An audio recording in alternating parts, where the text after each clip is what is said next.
Halo semua, topik kali ini adalah tentang plankton ekologi, bioecological process dengan outline. Yang pertama adalah tentang plankton food web, yang kedua tentang plankton, effect of size, lalu yang ketiga tentang sinking and buoyancy of plankton, dan yang terakhir tentang plankton migration.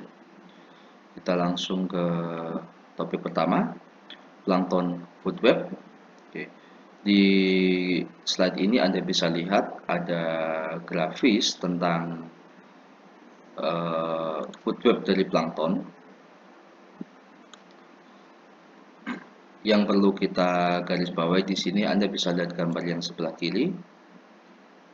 Gambar yang sebelah kiri ini menunjukkan sistem tradisional dari siklus karbon yang terdapat di ekosistem perairan. Sementara di gambar yang sebelah kanan Anda bisa lihat di situ ada topik mengenai microbial loop. Dalam hal ini awalnya diperkirakan bahwa fitoplankton itu merupakan source karbon utama di sistem perairan, tetapi selama 2 atau 3 dekade terakhir ternyata diketahui bahwa fitoplankton ini bukan satu-satunya grup organisme yang berperan penting dalam siklus karbon. Anda bisa lihat di situ ada grup dari Ciliata, Bacteria, lalu Heterotrophic Nanoflagellata, yang mereka ternyata punya peranan signifikan dalam siklus karbon, terutama dalam produksi dan asimilasi particulate organic matter, dissolved organic matter, sama dissolved inorganic matter. Anda bisa lihat di situ ada garis-garis putus-putus, ada garis-garis yang bold, kan? Itu menunjukkan arah siapa dimakan oleh siapa, siapa diuraikan oleh siapa, siapa yang memberi masukan dalam siklus karbon. Di slide berikutnya, sebetulnya secara prinsip sama saja, nanti bisa Anda cek. Untuk keterangannya sudah saya masukkan di yang sebelah kanan. Next, kita ke effect of size dari plankton. Beberapa waktu yang lalu sudah pernah kita sampaikan bahwa yang namanya cyanobacteria ini umumnya dominan di freshwater, baik dia dalam kondisi perairan yang miskin nutrien ataupun yang kaya nutrien, kan? Ternyata terdapat korelasi. Dalam hal ini cyanobacteria itu kan biasanya ukurannya small ya, dia relatif lebih kecil daripada kelompok plankton yang lain. Ternyata ukuran yang kecil ini memberi keuntungan berupa ini, more higher cell surface area banding volume. Jadi sel yang kecil ini ada advantage-nya, ada keuntungannya. Sel yang kecil cenderung memiliki rasio permukaan sel dan volume yang lebih tinggi dibandingkan sel yang berukuran besar. Impact-nya apa? Lebih mudah bagi fitoplankton berukuran kecil untuk melakukan penyerapan nutrien, terutama pada saat kondisi nutriennya sedikit ya atau miskin, dibandingkan sel-sel yang berukuran besar. Misalnya di sini saya tunjukkan cyanobacteria dan Chlorophyceae, ini adalah Clostridium.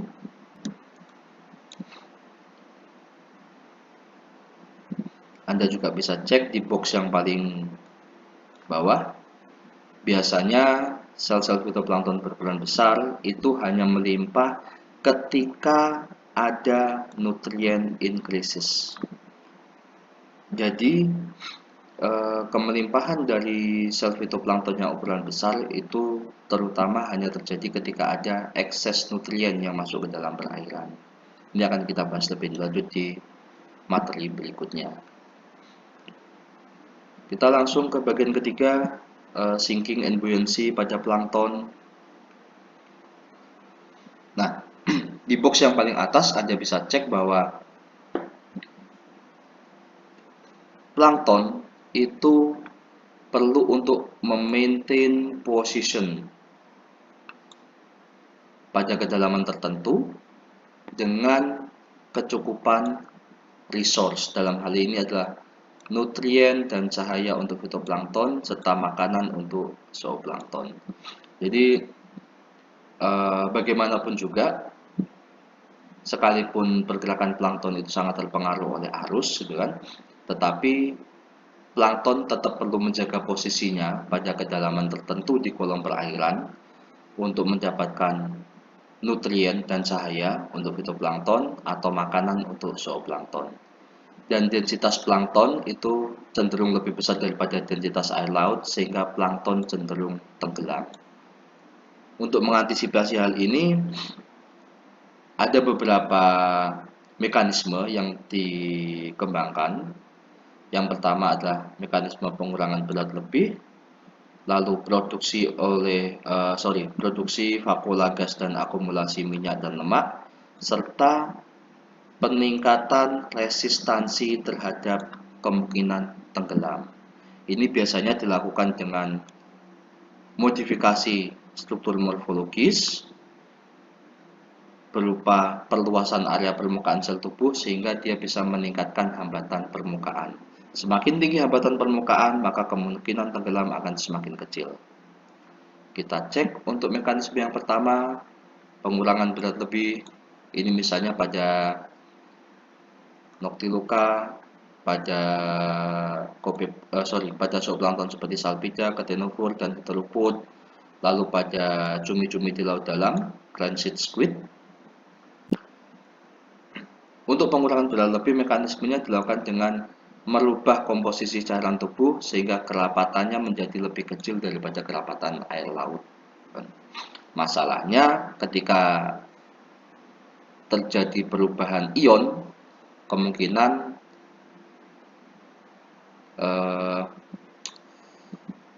ion-ion yang baru itu belum tentu isotonis dengan lingkungan. Jadi tekanan osmotiknya kemungkinan akan menjadi berbeda.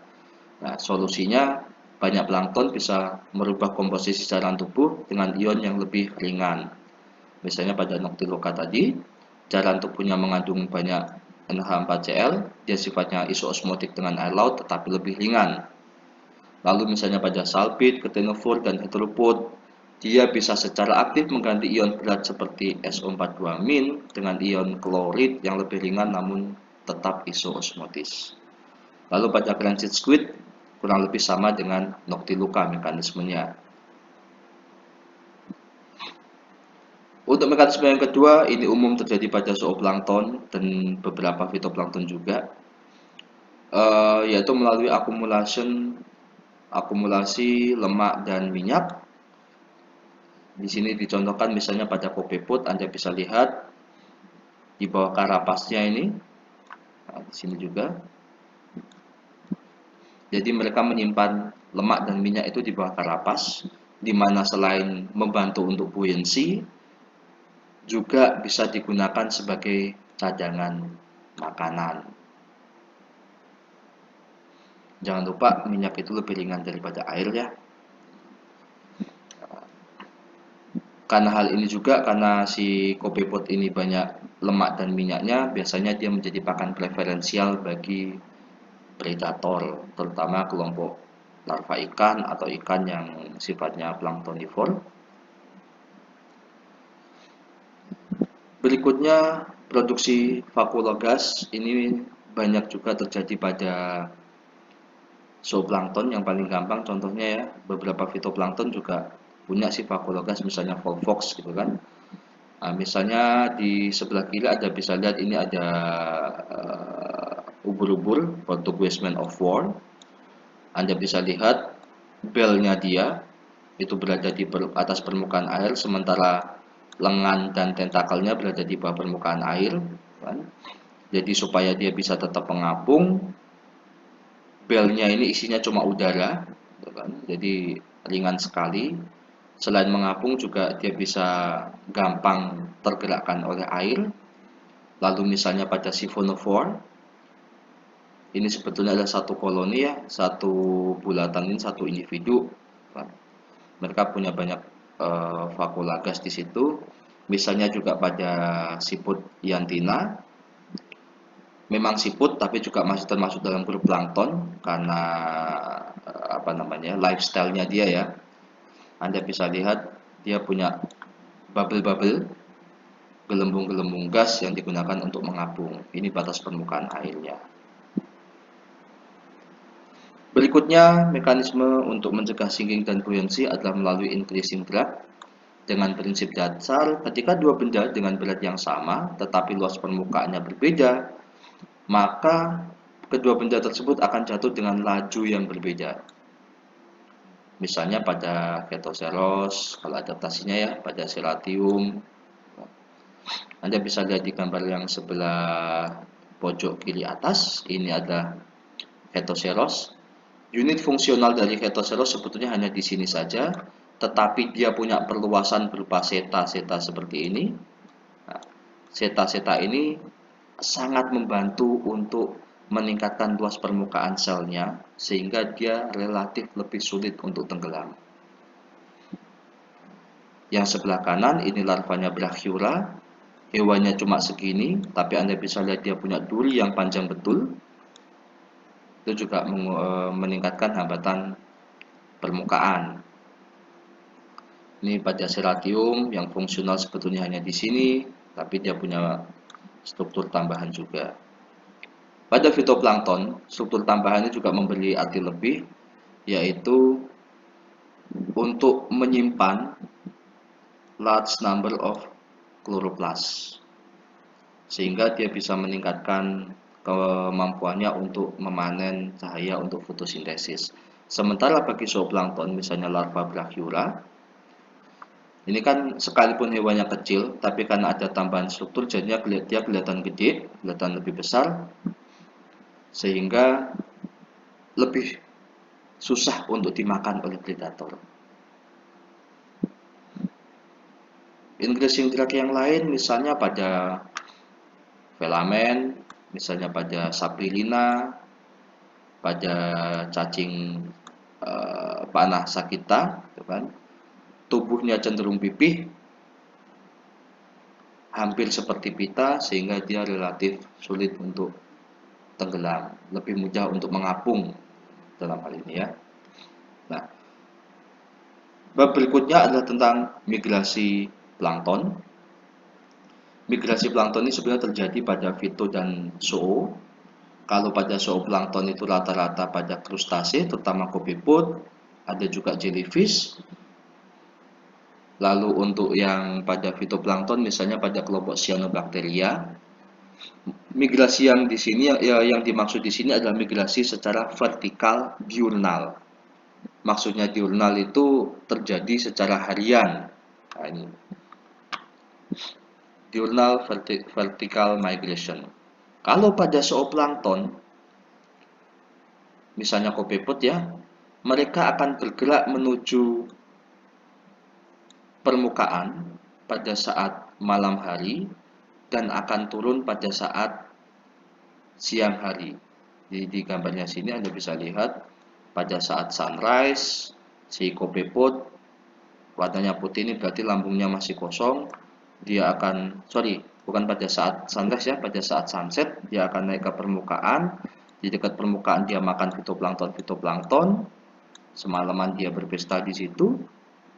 Kemudian mendekati dini hari, dia mulai ascend lagi, turun kan, ke area perairan yang lebih dalam. Pada zooplankton, misalnya kopepod, migrasi ini umum ya, baik di perairan coastal, di perairan pesisir ataupun di laut lepas, kadang sampai kedalaman lebih dari 1000 meter. Jarak travelingnya bisa jadi hanya 2 meter atau kurang, bisa jadi sampai ratusan meter. Kopepod dan jellyfish dapat bermigrasi sejauh 400 sampai 800 meter. Kan? Dengan kalau misalnya pada Copepoda genus Calanus, kecepatan naiknya kurang lebih adalah 15 meter per jam dan 100 meter per jam saat turun. Nah, kita dapat 5 hipotesis yang menjelaskan kenapa zooplankton terutama kopepod dan krustasia lain ini bisa melakukan migrasi diurnal vertikal. Hipotesis yang pertama adalah hipotesis cahaya kuat atau strong light hypothesis, di mana penjelasannya zooplankton ini secara natural dia itu terpengaruh oleh strong light atau cahaya kuat. Dia tidak suka dengan intensitas cahaya yang tinggi, sehingga dia akan meninggalkan area permukaan during the day, pada saat siang hari ketika ada matahari. Hipotesis yang kedua adalah phytoplankton recovery hypothesis. Maksudnya pada saat siang hari, zooplankton itu kan berada di bawah. Nah, phytoplankton itu berada di atas dekat sama permukaan. Zooplankton melakukan migrasi dalam hal ini untuk memberi kesempatan kepada fitoplankton untuk melakukan fotosintesis. Jadi pada saat malam, fitoplanktonnya dimakan sama si kopepod sampai populasinya turun. Saat siang, fitoplanktonnya melakukan fotosintesis dan dapat melakukan recovery. Malamnya dihabisin lagi dan demikian seterusnya. Hipotesis yang kedua ini berkorelasi dengan hipotesis yang kelima, yaitu surface mixing hypothesis. Kalau pada hipotesis yang kelima ini, recovery dari fitoplankton itu tidak hanya berasal dari reproduksi fitoplankton yang ada saja, tetapi juga ada populasi baru yang terbawa oleh arus dan gelombang. Anda bisa cek di sini di deskripsinya. Jadi misalnya kita sebut saja titik A, kenjeran. Pada saat malam hari, zooplankton berada di atas dekat permukaan, makan fitoplankton sampai populasinya turun. Habis itu zooplanktonnya turun lagi pada saat siang hari untuk memberi kesempatan kepada fitoplankton supaya recovery, plus supaya ada populasi fitoplankton yang baru yang datang dari lokasi lain. Misalnya dari mana ya? Suramadu atau dari Wonorejo atau dari mana? Pokoknya dari lokasi lain. Hipotesis yang ketiga itu adalah predation hypothesis, di mana di sini zooplankton itu melakukan migrasi untuk menghindar dari predator yang mengandalkan indera penglihatan. Kita bisa melihat kalau ada cahaya, makanya zooplankton turun ke bawah untuk menghindari cahaya supaya tidak terlihat oleh predator.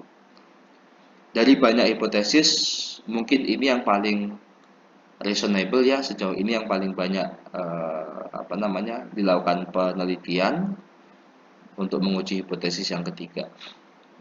Hipotesis yang keempat adalah energy conservation. Saat siang hari sama saat malam hari ada perbedaan suhu di situ, kan? Perbedaan suhu disebabkan karena ada ketersediaan cahaya. Seperti yang kita tahu, kalau misalnya kondisi suhu itu lebih rendah, biasanya metabolisme itu akan mengalami penurunan. Nah, supaya si zooplankton ini bisa menghemat energi, maka pada saat siang hari dia akan berada di area yang lebih dalam, yang lebih dingin, supaya metabolismenya itu menjadi lebih rendah, dan endingnya menyebabkan konsumsi energi yang lebih rendah. Itu hipotesis-hipotesis kenapa zooplankton melakukan migrasi. Ini grafis sederhananya ya. Anda bisa lihat ada matahari, sunset, sunrise, ada bulan, kan? Pasti perairan yang dalam, kopepodnya kondisinya masih lambungnya kosong, dia naik ke atas pada saat sunset ya. Setelah sunset, semalaman dia makan fitoplankton di atas, kan? Nanti kalau misalnya sudah mendekati matahari terbit, dia turun lagi ke bawah ke area yang lebih dalam. Yang menarik di sini, Anda bisa cek di grafis ini, di gambar ini, yang tengah ini. Ternyata pada malam hari pun tidak selalu bahwa zooplankton itu akan tetap tersusun berada di dekat permukaan. Dia bisa saja turun ke perairan yang agak dalam dikit. Kalau makanannya sudah agak habis, naik lagi dan demikian seterusnya. Untuk migrasi oleh fitoplankton, ini terdeteksi pada cyanobacteria misalnya ya.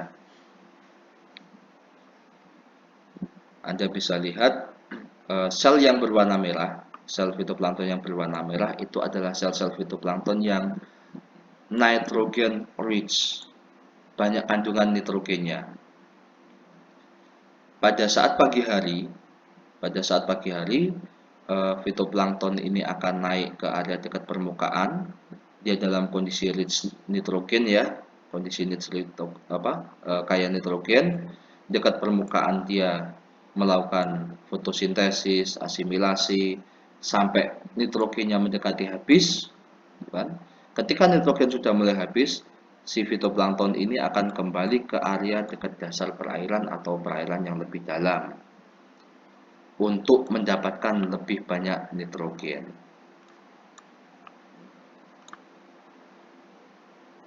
Nitrogen kecenderungannya di perairan yang lebih dalam konsentrasinya lebih tinggi daripada area permukaan. Jadi dapat kita simpulkan kalau misalnya pada fitoplankton, alasan kenapa dia melakukan migrasi yang pertama adalah untuk gain more nutrien, mendapatkan nutrien yang lebih, dalam hal ini adalah nitrogen. Yang kedua, untuk menghindar dari strong irradiance, menghindari dari intensitas cahaya matahari yang terlalu kuat.